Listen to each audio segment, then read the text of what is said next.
Hi y'all, welcome to Joyful Living. My name is Joy and I'm so excited to welcome you to my YouTube channel. This month we are talking about expansion. So you can go on my page and you can kind of see I talk about different topics and themes every month. And the theme of this month was originally going to be fun and creativity, but I realized that it was more about expanding your worldview and expanding your perspective. And I've hit on different ways to do that. So I just want to jump right in. Expansion requires changing your environment. The thing with that is environments only transform people who are open. If you want to expand your life, stop asking, where should I go? And start asking, am I open to being changed? Am I open to new experiences? So when you think about it, by the way, when I look over here, I'm looking at my notes. I want to make sure I don't miss anything. So two people can take the same trip, join the same gym, go to the same church, have the same life experiences, or experience the same hardship, and one person leaves completely transformed, and one person leaves exactly as they were whenever they walked in. The difference isn't the environment that you're in. The difference is your openness to change, your openness to being expanded. And honestly, expansion sometimes feels uncomfortable. So I want to talk about expansion and changing your environment and being open in 3 different places. So first, God changes your place. So sometimes God will change your physical environment because your current one has become too familiar to you. It's become too familiar to challenge you. Similar circles you used to run in, different, like same type of people, if you've been living in the same place for a long time, if you have a routine, if you're in the same job. Oftentimes when you fall into a routine, you fall into habits, and those habits aren't necessarily good all the time, right? So the way that God has changed my environment over the last 6 months is through travel. So I've traveled to Miami. I'll be traveling to Virginia to visit family. I'll be traveling to Arkansas to celebrate a wedding. So travel is a good thing because it gets you out of your physical environment, right? Or, I serve Christian leadership weekends. And so those are a really good thing to get me out of my environment because, for example, one of them was like all the way almost in Tyler, Texas, and it's in like the middle of nature and trees, and you feel really immersed in nature. And it was just really refreshing to wake up every day, walk out, and just be immersed with green and super tall trees and, a pond, and just getting away from the mundane things, right? Getting away from the mundaneness of life, I guess you will. Things like fitness. So fitness pushes me out of my environment. I go to the same gym, but I'm being physically pushed beyond what I'm capable of and what I'm comfortable of oftentimes, or what I'm comfortable of. I find my capability beyond my comfort zone, right? There are many, many times when I look at what my trainer's trying to tell me to do and I'm like, are you sure? And I just book up and figure it out, and turns out I can do it. Things like solo dates, or taking yourself out of your home. If you like, for example, I work from home, so I'm home a lot. So I try to kind of get out of that monotony, because otherwise I can get really trapped in these 4 walls and get really bored. I mean, the thing is, our brains become efficient. When we live the same day over and over, our brains stop paying attention, right? When you get into new environments, they wake us up. They force us to notice, observe, and become present. And a different environment reveals different parts of you. So when you're traveling or when you're in nature, you can discover an adventurous side or a deeply rooted, peaceful side. Like, you just learn more about yourself when you're exposed to new environments. New environments are so important, especially just places, because it challenges you to look beyond your day-to-day and gives you room and gives parts of you room to expand. Travel expands your imagination. So sometimes the gift of travel isn't just a destination or a couple days off, but it's giving you a new way to think about things. It's giving you a new possibility. Whenever my last trip in Miami with one of my girlfriends, it was just like, this is how life can be. Like, this is how good life can be. This is what I want life to be. This is how I want life to feel.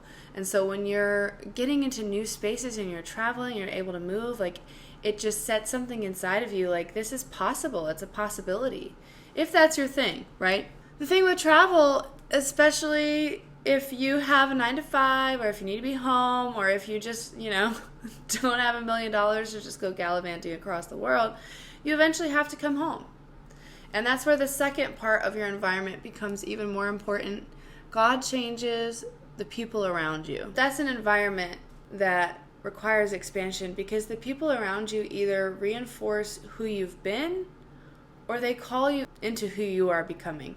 So for me, for example, I lead a discipleship program at my church on Monday nights. And before I started, I went through that program myself first, and I didn't really have a lot of Christian friends. I had good friends, of course, good people that wanted to see me win, but we were all in the same boat. We were all struggling for the same things. We didn't really have deep-rooted identity. We were just really a couple years out of college. The discipleship program at my church really exposed me to a new kind of people, a vulnerable community that challenged me to be the best self. I felt like I wasn't judged. I felt like I was accepted for who I was. And I really learned a lot about myself, and I was inspired to become more. And I was cheered on when I hit milestones and when I overcame obstacles that were things I had struggled with a long time. And so places like that, environments like that, are super important, because you don't know what that can do for you. Getting a mentor. I heard this from someone on social media. I can't even tell you who, because I'm on social media quite a bit. But they were talking about how you should always have 3 kinds of people in your life. The first kind is the mentor, someone who is on your same path, but a little further forward, a little further ahead of you, a little bit older, a little bit more experienced, right? And I've been blessed enough to have a handful of people whose lives I want, or whose wisdom I want and cherish and appreciate. And when I'm going through difficult seasons, or having doubts, or having questions that need answers, I go to them. So you should have somebody who's pouring into you, who's a little bit further along in their journey. Then the second type of person that you should have is somebody who's going to walk beside you. So a peer who's going through the same thing, one, if not a handful. That's where that discipleship program, it's called Regeneration, comes into play. Now, it can be anything, but that was what it was for me. That's what it is for me. And there are women who you're walking with, you're struggling, with similar things, or just in a similar way, or around the same age. You're going through similar things. So that's the second person, a peer that you can be with through difficult times. And that can be friendship, that can be community, it can be both, all of the above. The third type of person that you should have is somebody that you can pour into. Somebody that's a little bit younger than you, that's not as further along, who you can pour your wisdom into. I will say, I got to do a Christian leadership retreat for young women this past weekend, so 15 to 21-year-olds. And that was a totally new experience for me, because it was like a flashback to me at that age. And there are so many things I wish I could have told my younger self. And there are so many things I wish I could have poured into her. Identity, worth, spending time with God, like so many things that I wish, the wisdom I have now, I wish I had then. And so I actually just had a call with one of those women today who was asking for just some assistance, some advice. I had shared a bit of my story with these ladies this weekend about my struggles. And she said, hey, I know you struggled with this, and I just really would like your advice on how to move through that, because I'm struggling. And I was like, hey, I can either send a voice note. If you're up for a call, I'm down for a call. And I was just sitting having breakfast by myself. It was really nice. I just got to talk to her and kind of pour into her and speak life into her. And I mean, not for anything that I'm doing. It's not like go me, but it's what God has done through me. And I feel like He places people in your life that you can pour into. And so that is an environment. Who you hang around with is an environment that will either shrink you or expand you.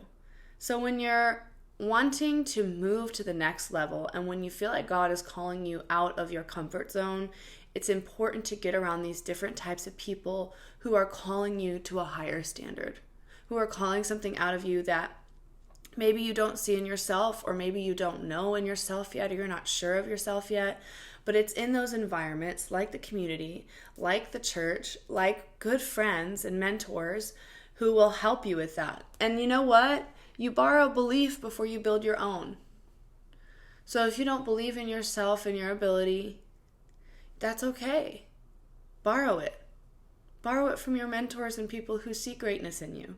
Someone else will see God's work in your life before you do.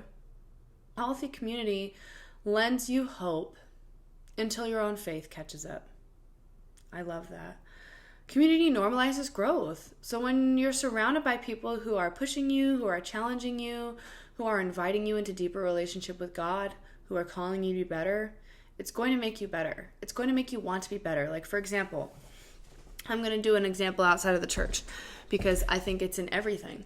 I have a personal trainer. I've touched on this already. My trainer is an athletic trainer, and it's semi-private. And basically what that means is there's multiple people working out at the same time. So for me, in the days that I work out, I have another woman working out with me. And we've become, really good gym friends, right? We don't hang outside of the gym. But it's one of those things where we show up, we push each other. It works really, really well. We know when the other is struggling, and we enjoy working out together. Like the fitness, being around other people who have goals, who are trying to hit things. We text each other just to get things figured out or to talk about schedule, things like that. So we have similar goals and we have similar things. We have similar things that we want to do and we want to achieve. And so being around people who have those similar goals makes it easier for you to stay on task. Makes it easier for you to push past that discomfort. And people are mirrors. So they'll reflect the good and the not necessarily, they'll reflect the good and the not so good back to you. So people will reflect your qualities and strengths you don't necessarily see in yourself, but they'll also reflect the blind spots. They'll also call you out and say, hey, I don't know if this really fits with what you're doing, or hey, I think that you could do this instead. And so having people in your life who are looking for that is really, really helpful. The last thing, or I guess the third thing, God changes your perspective. So for me, I talk about on one of my first episodes, I believe it's my faith journey. If you want to go back and watch my faith journey, I talk about how I went to Israel and God found me in a pit in Israel and I had a Holy Spirit encounter. And I felt like he was saying, I see you and I've been suffering with you and I love you. That is, you can't take that away from me. That happened. That's literally what I feel. And so God changed my perspective because for a long time, I had a really, really difficult early 20s. I had some really bad experiences and I felt alone in that. I felt alone. I was like, I'm doing this all myself. And God, about 3 years ago, was like, no, you're actually not doing this alone. You never were. And he changed my perspective. But I had to be open. The amount of things that God had to move, I had to be open to the calling of helping out my grandmother overseas because she was going on a pilgrimage. I had to be open to letting the experience change me and not just be there as a sidekick or be there as a caregiver. That relates to the Israelites. If we're going to go back to the Old Testament, the Israelites ended up in slavery. There's a really interesting story as to how they got there. But they ended up in slavery for several hundred years. And God used an unlikely man to bring them out of slavery, to part the seas and bring them away from that experience because they were crying out to God, save me, help me. And God heard their prayers and removed them from their suffering and their slavery. But God has this promised land for them, but What happened essentially is that God didn't move them right from slavery to the promised land. He led them through the wilderness for 40 years. And when I was doing the Bible in a year, I did the Bible in a year last year, didn't finish it, so I got to work on that. But basically, it didn't take them 40 years to find the promised land. They found the promised land in, I believe, 40 days.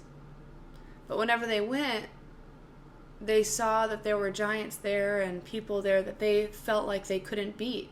They didn't trust God. They weren't in the mindset to be ready for the promised land. And so God had them rely on him in the wilderness for 40 years because they were not out of that slavery and suffering mindset. Because if he had given them the promised land, they would have squandered it. That period in the wilderness gives me hope and reminds me that even when sometimes God feels quiet, and even when sometimes these seasons I'm in feel like they make no sense, I'm reminded that there are wilderness seasons for a reason, because God is preparing me. God is preparing you to be able to hold the blessings he's going to give you. And I'm at this point where I have no other option than to trust God, because he has already taken me through so much against my will, might I add, because I didn't really start following him truly until 3 years ago. But he didn't just start looking out for me when I started looking to him. He was looking out for me back when I cursed him. He was looking out for me back when I rejected him. Back when I didn't believe in him. And so now, in these seasons of expansion, where you feel like you're being stretched to the end of yourself, and that's what I feel like sometimes, is that these seasons that God is calling me through are stretching me to my very end. And there have been multiple times over the last year, and don't get me wrong, I am blessed. I'm blessed. I still struggle though. I say, God, I'm on my last rope. I can't do this. I'm at the end of my rope. My mental health is killing me. I am tired. I don't want to be here. I want to be on the earth, but in this situation or in this, stress or in this job, career, family predicament, whatever it may be, it's easy to feel overwhelmed. But even in that overwhelm, the wilderness isn't wasted. The wilderness isn't wasted. God uses everything. God uses everything.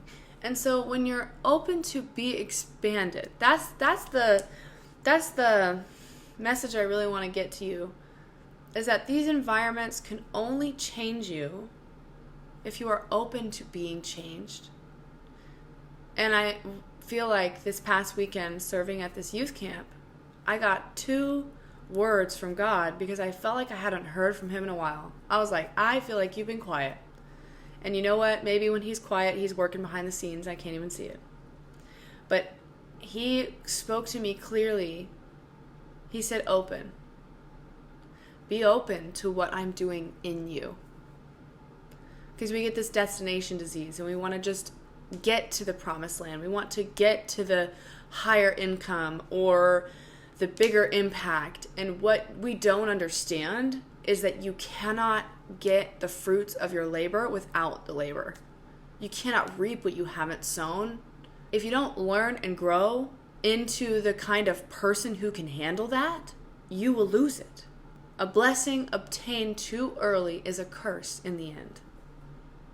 If you get things before they are ready, you will not be able to handle them. And so this expansion and this growth, which usually feels like disruption in the process, it feels like everything's falling apart. I don't know if you've ever felt that. Back when I was in New Age, we called it tower moments. It's like, oh, I'm going through tower moments. But when God begins changing your environment, it feels uncomfortable because you're like, oh, Lord, I don't know. This feels icky. It was so easy before. And even if you didn't love everything, you were comfortable with it because you haven't changed it. If you're not changing it, you're choosing it. One of my oldest spiritual mentors, that was one of her favorite phrases. If you are not changing it, you're choosing it. And so I challenge you, in whatever season that you're in, that you'll stick with it, and that you will open your mind to what God is trying to do in you. And the second thing that he gave me was to seek. Seek him. You know, in Matthew 6:33 it says, seek first the kingdom of God and his righteousness. I think it says live righteously too. And all will be added to you. The sparrows, they don't worry about what they're going to eat or what they're going to wear. And how much more does God care about you than the birds? Now that was an abbreviation, but you know what I'm saying.